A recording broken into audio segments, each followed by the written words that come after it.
Oke, ya. Jadi balik lagi, ini storage. Ya, saya bagi dua ya. Kita masuk dulu. Yang pertama itu local storage. Nah, pertama dari shared preference. Ya. Oke, silakan kalian lihat code-nya aja dulu ini. Terus, ya nanti langsung aja saya jawab deh ya satu orang. Ini codingan ini tuh ngapain sih intinya? Ya, silakan dilihat dulu aja. Itu yang mau jawab langsung aja ngomong.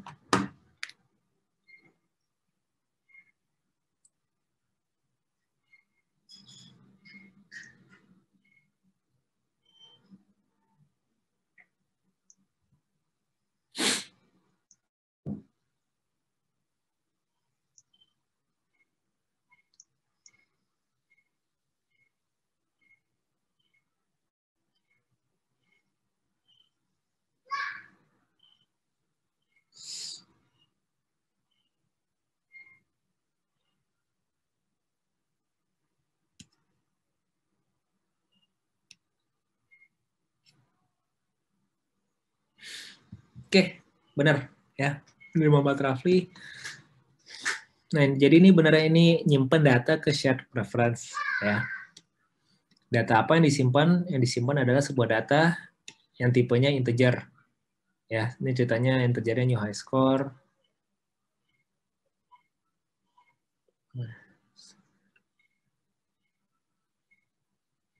Ya, jadi ada high score, misalkan high score itu si integer. Ya, terus dia nge-save nih. Proses save-nya di sini ya. Jadi dia set dulu ya. Si new high score ini bakal di-save dengan yang ini key ya, dengan namanya key-nya adalah ini. Baru di-commit. Ya, jadi buat nge-save ke shared preference sebuah value integer. Makanya di sini kalau lihat pakainya put int. Nah, sekarang yang menarik ya. Ini tuh apa sih r.string ya? Saya yakin sih beberapa kalian udah tahu nih yang ini nih apaan. Jadi r-string ini intinya dia ini sebuah string ya yang disimpan di file yang namanya string.xml ya. Jadi di string.xml ini ada code beginian nih. Sorry, ada script begini. Ya. Yang namanya sama kan save high score key. Nah, ini isinya ini nih yang stringnya. String isinya tuh yang ini. Ya. Apakah ini termasuk shared preference yang ini? Ini enggak. Ya, ini sebenarnya sih untuk string biasa aja. Ya. Jadi artinya codingan yang tadi kalau kalian nggak mau pakai r.string ini, itu bisa juga ya diubah jadi kayak begini. Ini dihapus. Diganti sama ini. Pref high score ya. String, lupa ini. Oops, sorry. Nah, ini harus jadi lebih simpel sekarang. Ya, walaupun lebih better yang sebelumnya. Nah, jadi ini ya cara pengesavean di share preference. Ya.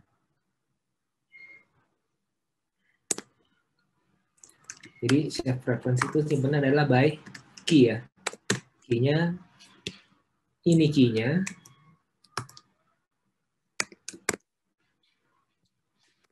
Sama ada yang namanya value. Value-nya yang mana? Value-nya itu ya nilainya, ya si new high score.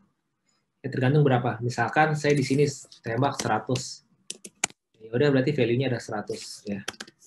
Artinya kita udah nyimpan value 100 dengan key ya atau pengenalnya adalah pref high score. Ya. Anggapan ini nama variabelnya lah, nama variabelnya di shared preference. Ya. Terus ini nilainya. Cukup begitu doang.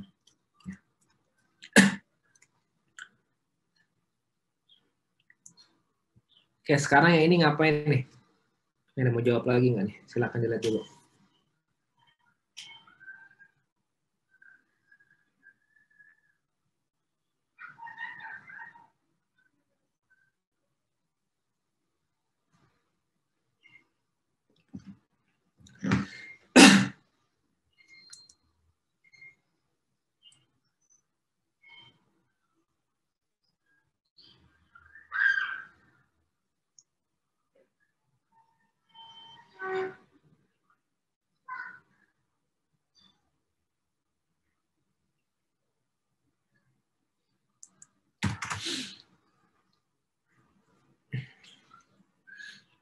Oke, ya.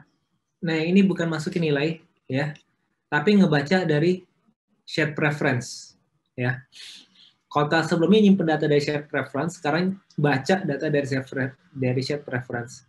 Basically dia mau membaca yang key-nya adalah ini, ya. Ini apa tadi kan? Ini kan si pref high score kan ya. Jadi kalau sebelumnya udah kita simpan pref high score ke shared preference udah kita simpan 100, ya. Ketika kita nge-get yang ini, ya, itu dia bakal dapetin nilai 100 tadi, ya. Anggapan ini buat ngebaca dari shared preference ya. Ya, ini juga bisa diubah bentuknya jadi kayak gini ya. Kalau kalian mau bentuk langsungnya.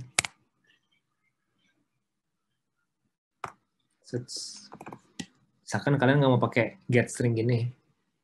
Ini bisa juga. Ya, dia mau dapetin value-nya score berapa. Kalau sebelumnya, misalkan di codingan sebelumnya kita udah pernah simpen ini ke save ya, anggapannya save nilainya 100, ya ini kita bakal dapat nilai 100 ya. Nah, 0 ini apa? 0 ini seandainya kita ngebaca ini nih. Tapi sebelumnya kita belum pernah nyimpen data. Belum pernah nyimpen data dengan key ini nih. Ya, kan berarti kosong kan waktu ngedapetin pref high score, oh key-nya nggak ada nih. Ya, ini nilai default-nya berapa? Terserah kita. Misalkan kalau belum ada, mau dibalikin 0. Ya ada 0. Taruh 0 di sini. Ya, kayak gitu. Ini nilai default-nya. Misalkan value dengan key ini nggak ada. Ya. Oke, jadi intinya cukup kayak gini ya. Shared preference tuh yang perlu diperhatiin, dia istilahnya key value base. Ya. Jadi kamu mau tentuin cara nyimpennya apa, tentuin datanya mau disimpan dengan key-nya apa, value-nya berapa. Ya. Misalkan kamu mau nyimpan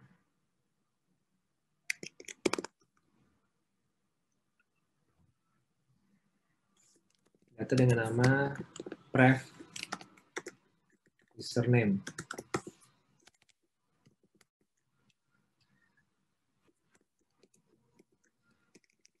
Ya.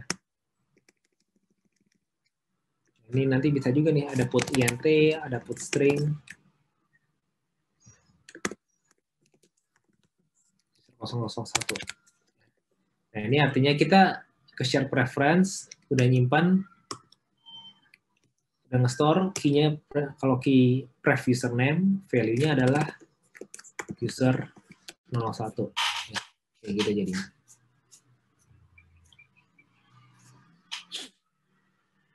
Oke, ini aja nih ya dari set preference intinya. Cukup simpel harusnya. Kalau ada yang mau ditanyain dulu sampai sini silakan.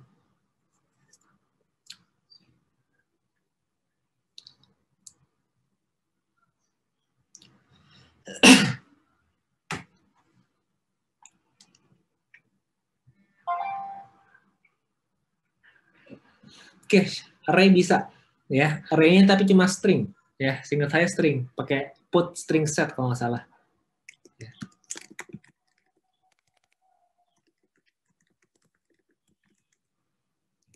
Jadi kalian datanya diubah dulu nih jadi string set. Gitu.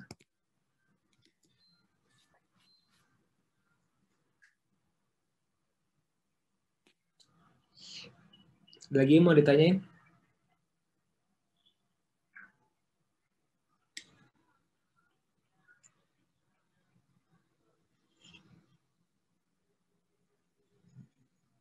Kalian array integer bisa juga aja ya. Ya, konversi aja jadi string dulu ya. Nanti kamu konversi integer jadi string set ya, jadi string. Ya, jadi array of string, nanti bisa disimpan. Ya udah simpan. Nanti pas ngambil juga ngambil kan bentuknya string offset ya, atau ya set itu semacam list lah ya. Nanti kamu konversi ke integer kayak gitu. Ada lagi?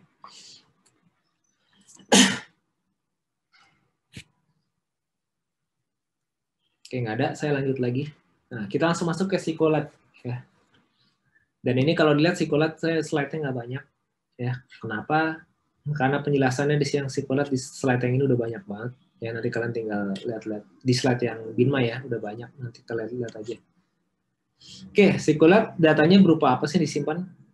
Ya, jadi SQLite itu karena dia database, ya udah dia datanya ya kayak database. Ya. Nah ini apa nih yang gambar yang ini? Ini database? Bukan ya. Ini adalah sebuah table. Ya. Ingat ya, table itu belum tentu database. Contohnya Excel. Excel kan juga table tuh ya, tapi dia bukan database. Kenapa? Karena kalau database, table-tablenya itu bisa berrelation. Ya, yang pakai join, union, kayak gitu. Ya. Oke, jadi database itu memang ya isinya adalah table-table. Tapi powerful database sebenarnya adalah bukan di table-nya, tapi di relation antar table-nya. Ya, join-nya segala macam itu.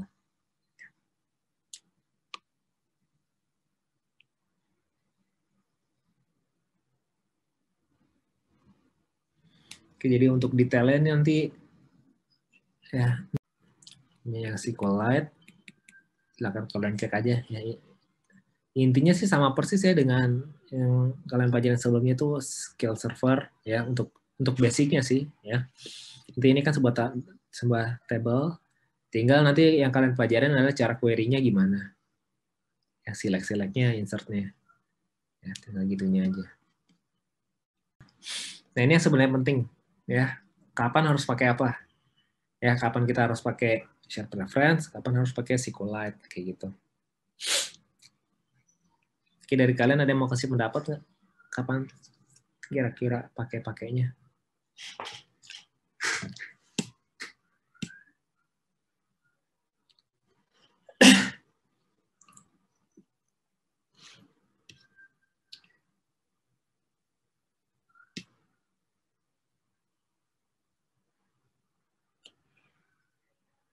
Oke, kompleks ya.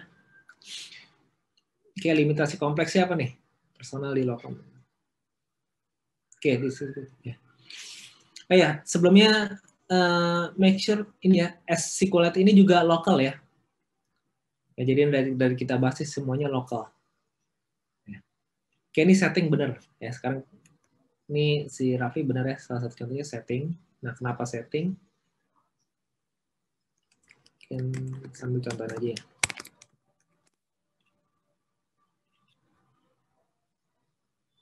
Oke, ini anggap aja nih Travelokanya mobile ya, mobile.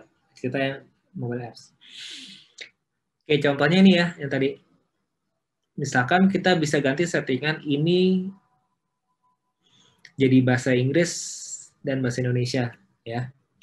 Jadi kan supaya kita setiap kali buka datanya ke save ya. Nah, itu kan harus ditaruh di dalam local storage kan. Ya. Nah, terus tadi si Raffi bilang ini kan setting nih, berarti saya assume nih better pakai share preference ya, kalau based on Raffi jawabannya. Nah, pertanyaannya kenapa yang ini nih cukup bagus untuk pakai share preference?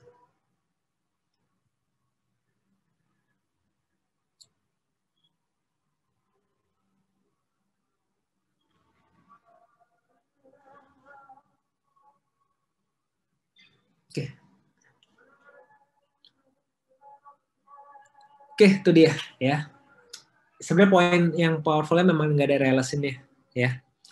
Tapi nanti kita juga mungkin agak nego sedikit ya, dalam arti datanya ini satuan.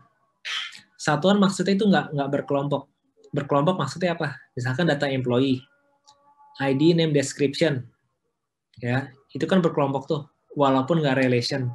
Ya untuk beberapa case yang itu sih kita juga udah nggak pakai share preference ya, walaupun masih bisa. Ya, tapi memang kuncinya di relation ya. Di relationnya itu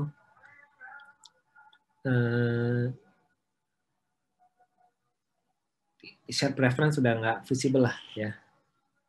Kalau ini kan satuan ya. Nah contoh lainnya lagi, ini yang kita ambil yang tengah-tengah deh.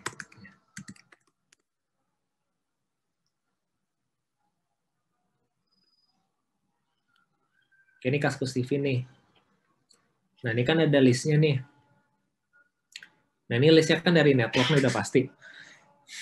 Nah, tapi misalkan demi user experience yang baik, kita pengen bikinnya tuh kalau udah pernah nge-load sekali, load berikutnya jadi cepet lah ya. Kan kalian juga sering kan ngerasain web, ini buka halaman pertama loadnya lambat, pas buka berikutnya cepet ya langsung tampil. Nah itu kenapa? Itu karena waktu nge-load data kedua itu datanya udah simpen ya, udah ada yang disimpan di lokal ya. Kayak contohnya ini nih ya, misalkan listnya ini kita mau simpen di lokal nih ya, kita habis load dari internet udah kelar, nanti simpen di lokal. Nah kalau ini better pakai mana nih, SQLite atau si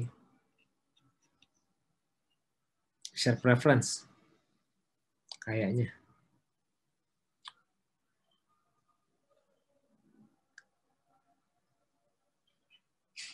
Ada yang mau jawab?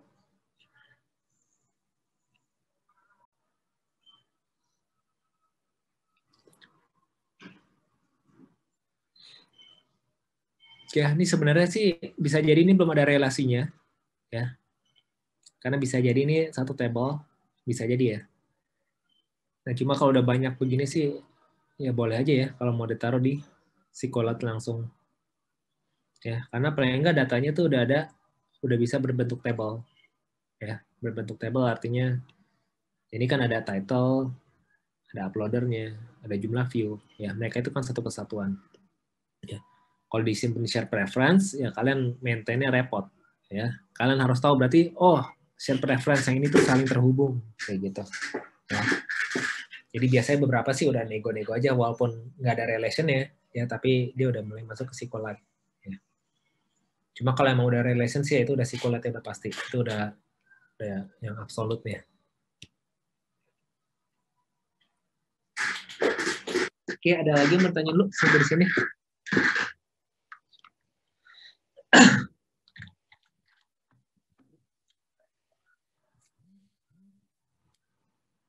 Oke, kalau nggak ada satu contoh lagi. Misalkan saya mau login, ya. Login itu kan kita harus nyimpen pengenalnya ya. Di mana pengenalnya itu yang kalau di web disebutnya session. Ya, biasa bukan biasanya ya. Nah, session itu kan yang simpelnya kalau buat belajar biasanya yang disimpan adalah username. Ya, dan jadi session yang isinya username itu kalau di web kan disimpannya di browser tuh. Ya. Nah, kalau di browser, kalau web kan di browser, cuma kalau mobile ya kan udah pasti simpannya harus di HP ya, di local storage. Cocoknya apa tuh kalau mau nyimpan data yang lagi login sebagai pengenalnya? Share preference atau SQLite? Ini mau jawab?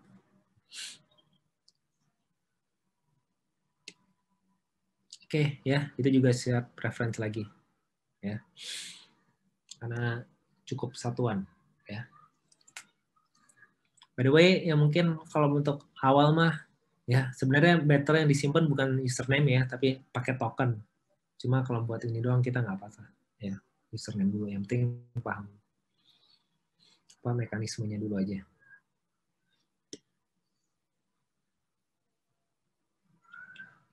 Nah, tadi itu yang lokal ya. Ya, tadi kan sebenarnya ada 4 ya. Cuma saya nggak terangin dulu yang 2, itu nanti aja. Jadi akhir karena base-nya itu yang SQLite sama share preference. Nah, sekarang kita masuk dulu yang ke network. Yang network kan datanya ada di mana? Datanya udah jelas ada di cloud ya. Nah, jadi buat network ini saya mau gambarin dulu. Nah, gimana? Kalau tadi lokal, database-nya kan ada di lokal, berarti kali ini database-nya ada di cloud ya.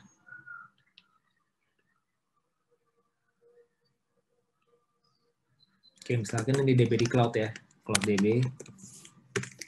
Ya, misalkan pakai apa? MySQL atau SQL Server, ya terserah, misalkan MySQL. Kemudian data dari DB kan berarti harus dilempar ya.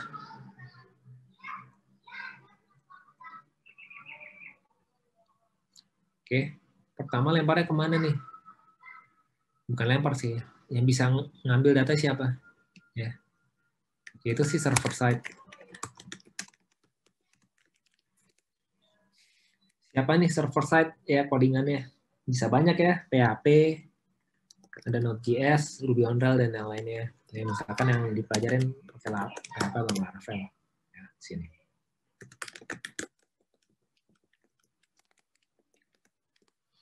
Di sini tugas berikutnya adalah si Laravel atau si PHP-nya ini, pokoknya server side-nya, dia lempar lagi. Nah, berikutnya baru nih, di sini diterima di klien.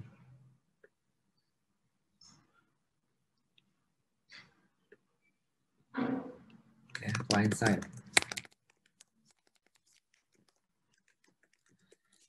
Nah, client side-nya siapa? Karena kita mobile dan Android, ya client side-nya Android. Ya.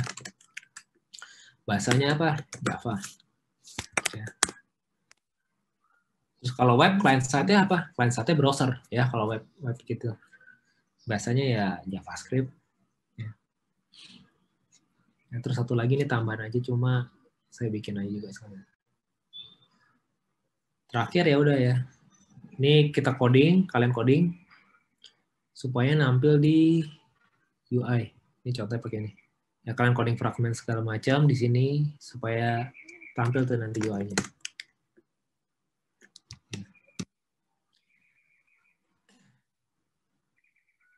Oke, ambil case yang Kaskus TV tadi deh, ya, yang nampilin list-list ininya nih, list videonya. Berarti yang nge-query dari database siapa? Bukan si Android-nya, ya, tapi si PHP, ya, PHP-nya. Jadi dari PHP bakal nge-query dan dari database bakal lempar data video, ya.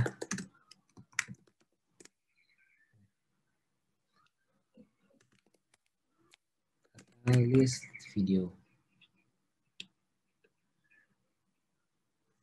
Ya, di sini diterima ya, kalau udah query udah dapat kan ditampung di PHP-nya. Ya, ditampung misalnya di list ya. Misalnya tipenya array ya, array of PHP, array-nya di PHP.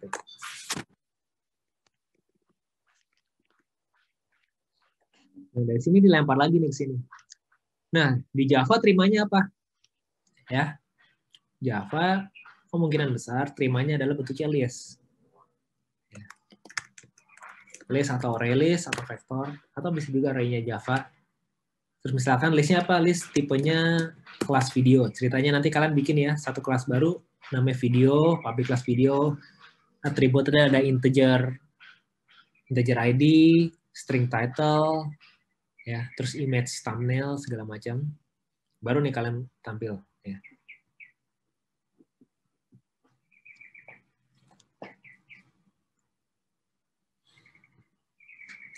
Jadi gini ya urutannya.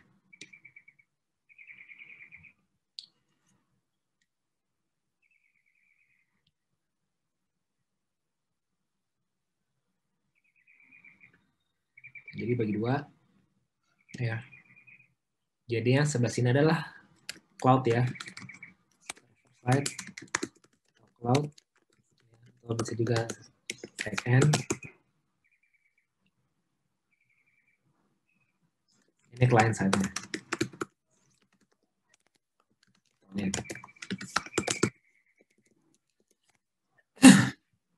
Nah, sekarang masalahnya di mana? Masalahnya adalah di sini tipe datanya array-nya PHP kan, sedangkan di sini tipe datanya kan listnya Java. Ya, tentunya dia nggak kompatibel dong. Ya. Nah, terus gimana caranya? Ya, berarti harus ada satu format yang bisa dikenalin sama mereka berdua. Ya. Nah, apa nama formatnya itu? Ya, kita pakai si JSON. Ya, jadi dilempar sini si JSON ya.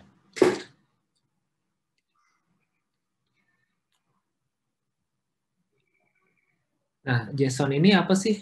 Ya, singkatannya dulu ya.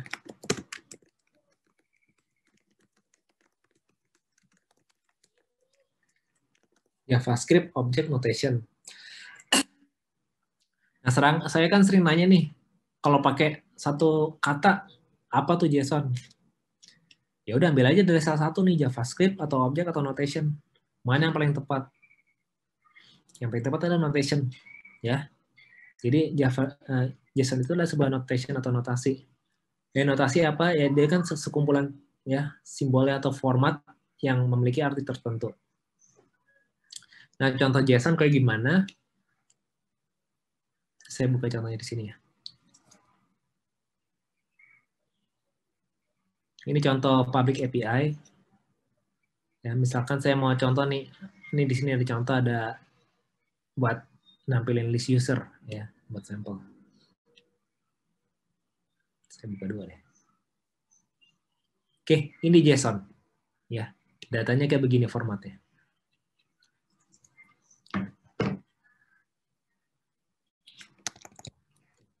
ID, email.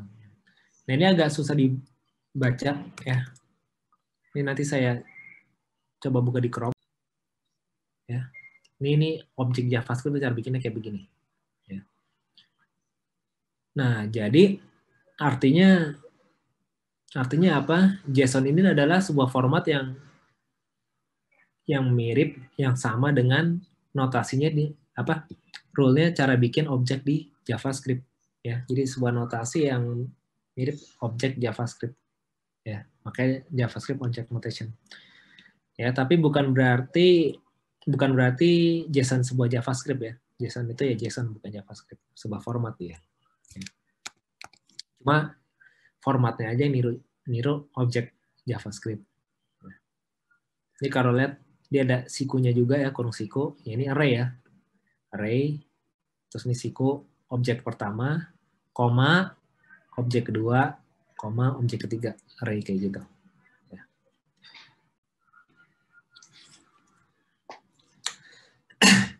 Nah, berarti sekarang balik lagi kalau ke gambarnya.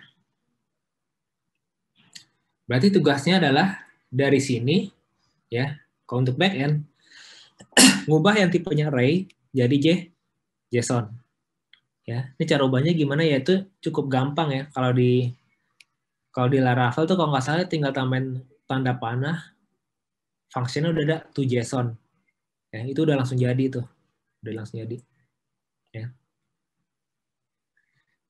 Ya. Dan jadi sebenarnya kalau kalian nanti mau buat itu backend-nya cukup simpel sebenarnya. Ya. Karena cukup sampai controller. Ya. Jadi yang kalian buat adalah cukup ngebikin yang namanya endpoint-nya tadi. Ya.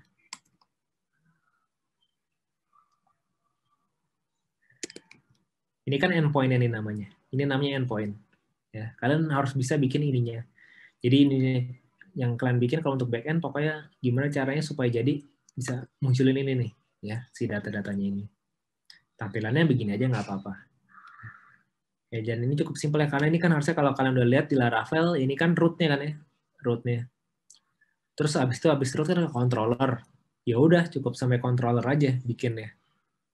Ya, dari controller itu return tuh ya datanya .to.json. Ya, jadi nggak usah ada UI-nya lagi welcome.blade apa .blade.php gitu-gitu udah nggak ada lagi. Ya, cukup sampai situ aja. Walaupun kalau mau yang asli sih ribet ya, cuma sederhananya gitu. Nah, terus itu untuk back-end-nya tugasnya adalah pokoknya convert ke JSON ya. Cuma satu yang ubah data dari array ke JSON. Nah, sekarang si Android-nya kita harus ngapain? Nah, Android-nya ini dia yang ngebaca ya. Android-nya harus nembak URL-nya.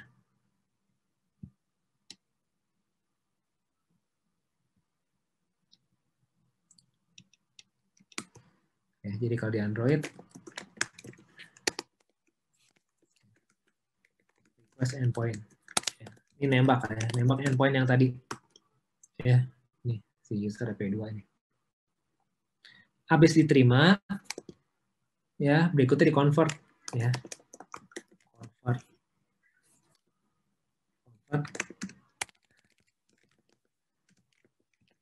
itu tadi.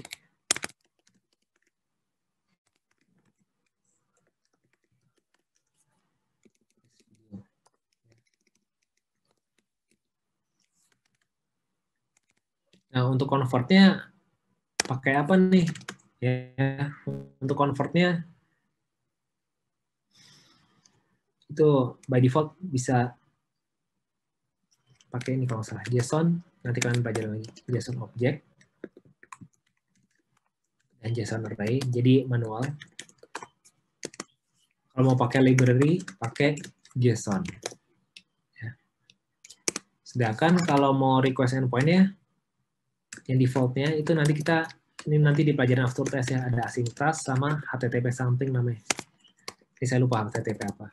Ya, kalau mau pakai library, bisa pakai RxJava untuk asynchronous-nya, terus retrofit buat nembak URL-nya.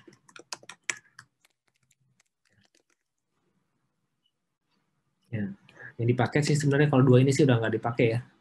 Saya nggak tahu deprecated tahu nggak, tapi di slide sih saya lihat masih ada. Ya, jadi kemungkinan nanti after test pakai ini. Kalau untuk project sih bebas aja mau pakai ini juga boleh karena lebih gampang. Ya. Jadi di Java, di Android-nya PR-nya adalah nembak ini, nanti kan dapat tuh JSON-nya, di-convert ya dari JSON-nya. Dari convert dari JSON ke list of videonya. Pakainya yang ini, ya untuk nge-request-nya pakai ini. Udah dapet list video ya, ini tinggal ditampilin nih di recycler view atau di apa, tergantung nanti ya, kayak gitu.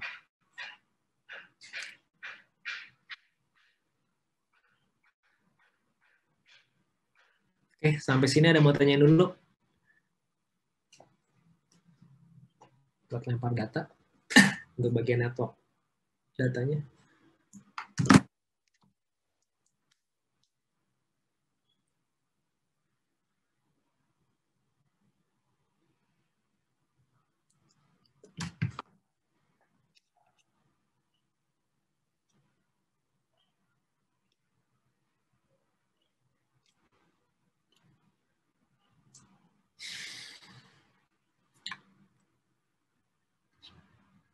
Share eksternal ya, jadi artinya bisa di-share sama yang lain. Contohnya, kalau misalkan kamu upload gambar pakai satu aplikasi, ya terus gambarnya itu tiba-tiba bisa dilihat tuh di galeri sama aplikasi galeri.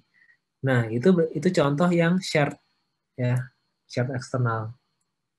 Ya, jadi di sini internal dan eksternal itu sebenarnya lebih kalah private dan publicnya, gitu.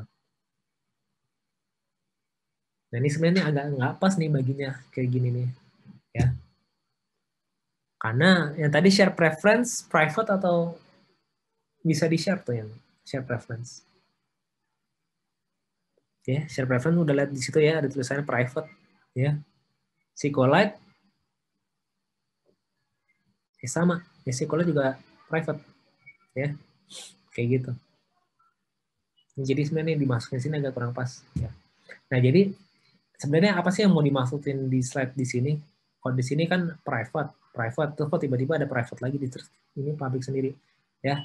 Jadi ada satu storage lagi yang bisa private sama public, ya. Yang itu yang namanya ya, file ini apa? Ya ini nanti di sini juga ada contohnya banyak ya, yang file. Ini dia contohnya sebelum masuk database. Ya. Ya, ini pakai file yang ini ya.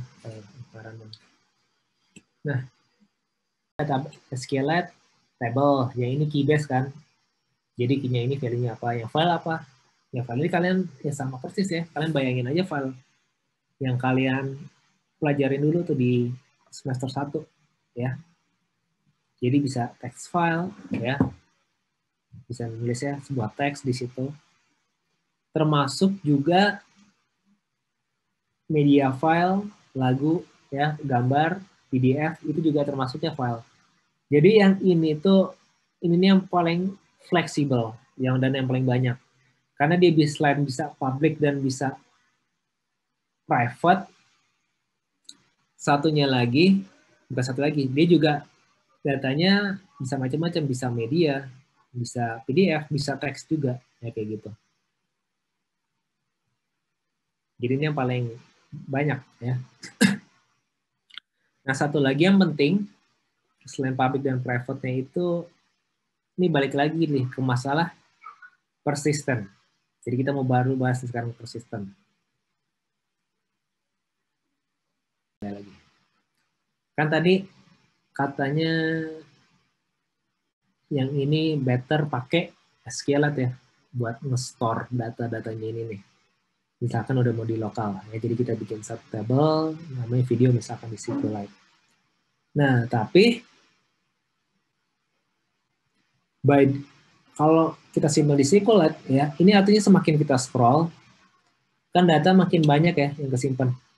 Bener kan? Artinya apa? Artinya memori makin gede dan aplikasinya kalau dilihat tuh makin gede juga. Ya, makanya kalau kalian lihat aplikasinya makin gede kan ya tiba-tiba ya itu karena dia banyak lokal data. Ya. Nah sebenarnya kalau dilihat lagi ya mungkin ini adalah data yang sifatnya nggak penting. Jadi ini masalah pembuatannya dulu ya. Mungkin ya nggak masalah kalau misalkan data ini kehapus atau hilang ya. Karena tujuannya yang penting tadi ya cuma supaya waktu ngelot nggak lama lagi ya. Cuma kalaupun misalkan mau dihapus nggak apa-apa. Ya, berbeda kalau misalkan data login ya. Data login kalau misalkan sampai kehapus berarti kalian hitungannya nggak login. Ya. Nah untuk yang data yang kayak gini, ini mungkin untuk yang kayak list ini bisa masuk nggak perlu bisa jadi nggak perlu dibikin sebagai persistent. Ya. Jadi kalau data login itu persistent ya karena penting, ya wajib nggak boleh hapus. Nah, ini bisa dibikin nggak persisten. Nggak persisten artinya apa? Artinya OS Android-nya itu bisa sewaktu-waktu menghapus datanya sesuka si OS Android ya. Dan mati contohnya kalau memorinya udah kepenuhan itu bisa dihapus ya si file. Nah, jadi salah satu opsi file lagi ya itu dia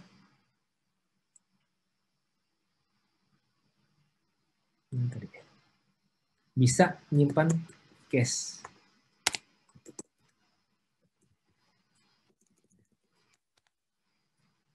Jadi bisa tadi ya, jadi bisa cache, bisa persisten.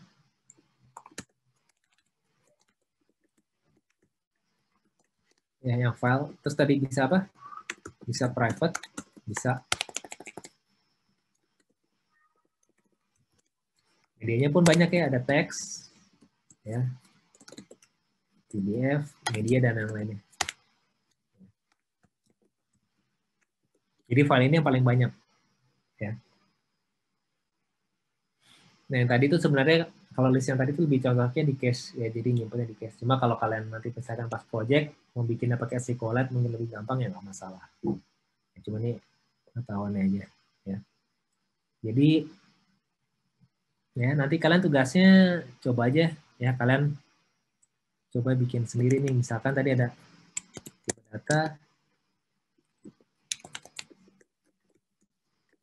ref terus SQLite.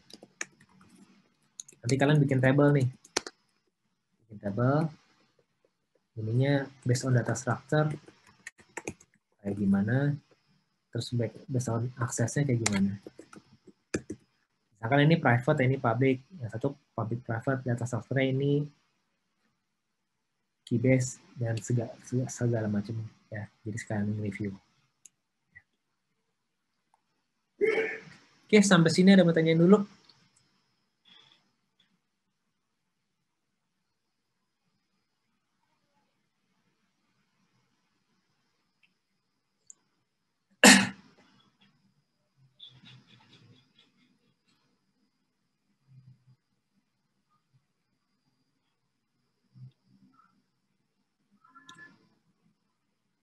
Oke, nggak ada.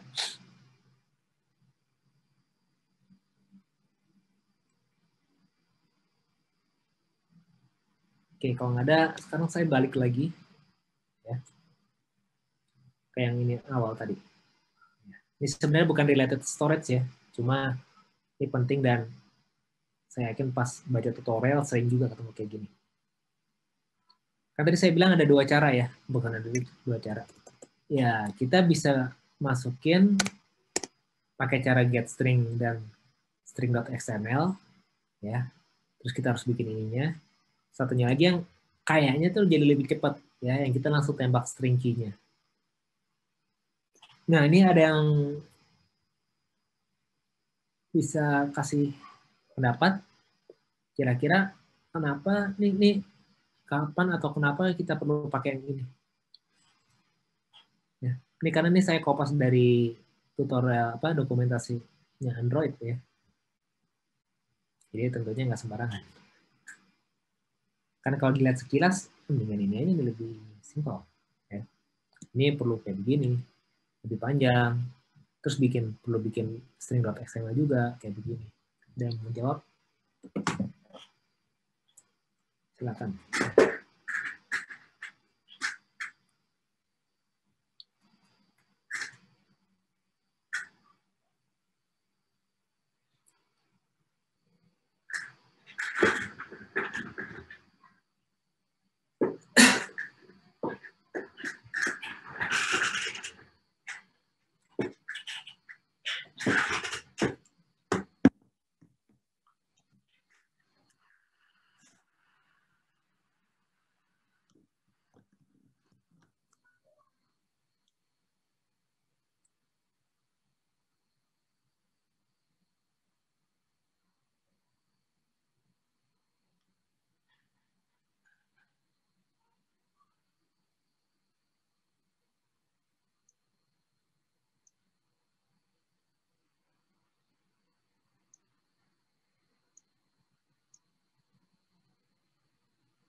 Oke, ya benar ya bisa dipakai lagi. Maksudnya bisa dipakai lagi gimana?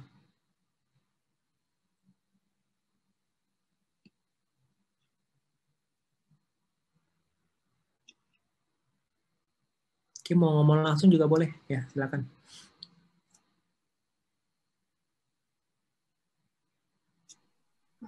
Maksudnya mungkin bisa dipakai lagi gitu, Pak. Kan soalnya dia kan di-save stringnya dan dia dalam bentuk kayak variabel gitu ya jadinya. Iya. Jadi kelebihan apa tuh kalau bisa dipakai lagi? Jadi ngatasin redundansi. Oke. Oke, sip.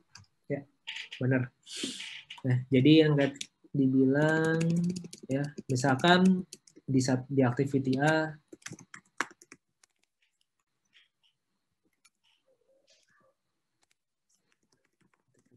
kita ada codingan ini ya, mau nge-save high score nih, terus codingnya kayak gini. Terus di activity B ya,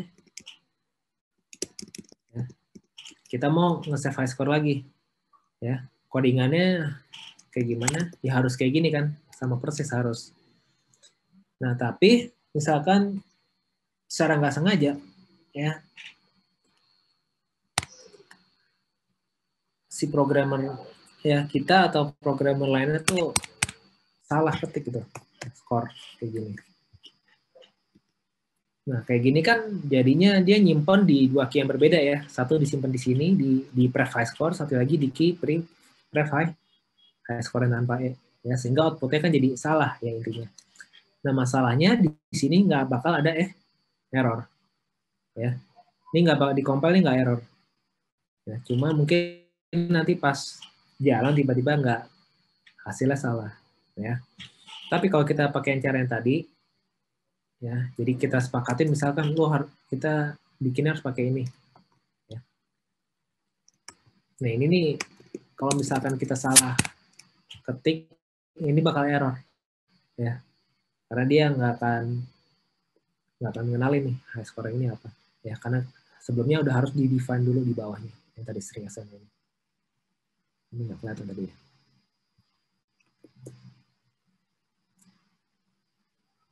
Di sini tadi. Ya. Oke ya, jadi itu sih benar ya. Jadi ini salah satu best practice-nya kenapa taruhnya di string XML. Ya. Opsi lainnya ya kalian bikin public static ya. Bikin static. Misalkan graph score sama dengan graph score. Ya ini bisa juga ya nanti kalian jadi pakainya yang ini. Ya. Ini kan kalau misalkan kehapus error nih, karena dia nggak ngenalin. Ini kan variabel biasa, itu bisa juga. Jadi itu ya gunanya string resource salah satunya.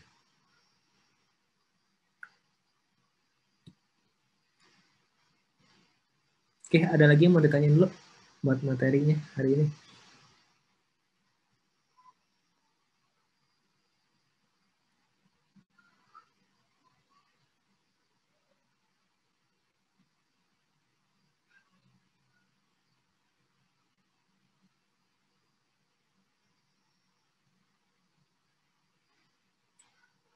Oke, kalau nggak ada sih dari saya udah ya. Materinya sih hari ini cukup itu aja ya. Berarti kalau nggak ada yang nanya lagi, ya saya tutup ya. Tapi kalau ada yang mau nanya lagi, saya masih nanti 30 menit lagi aja dan masih bisa di sini. Ya.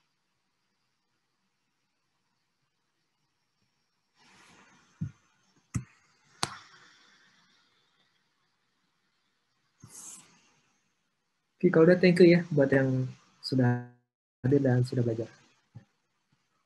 Iya, kalau nggak salah filenya. Ya. Tapi dia sebenarnya itu tetap masih under si file, jadi kelasnya.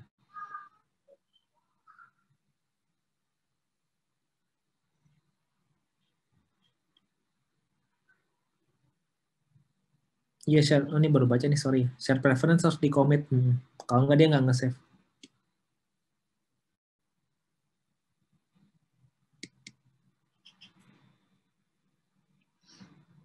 Nggak bisa. Share preference kan cuma tipenya terbatas deh. Kamu lihat aja. Ada putnya apa tuh? Put apa? Put int, put string, atau put apa.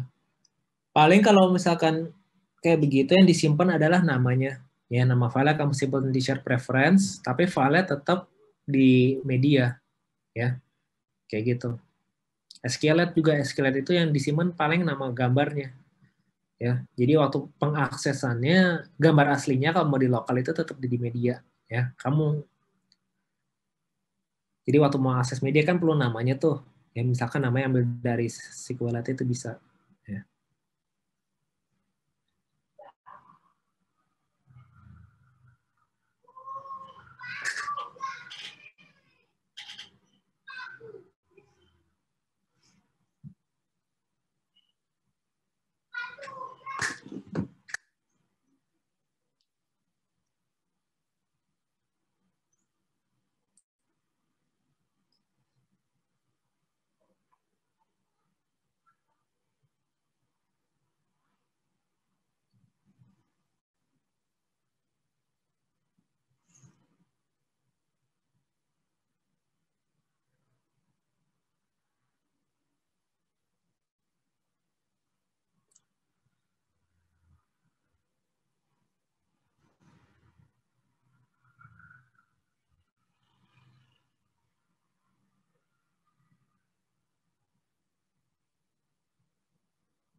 Tos.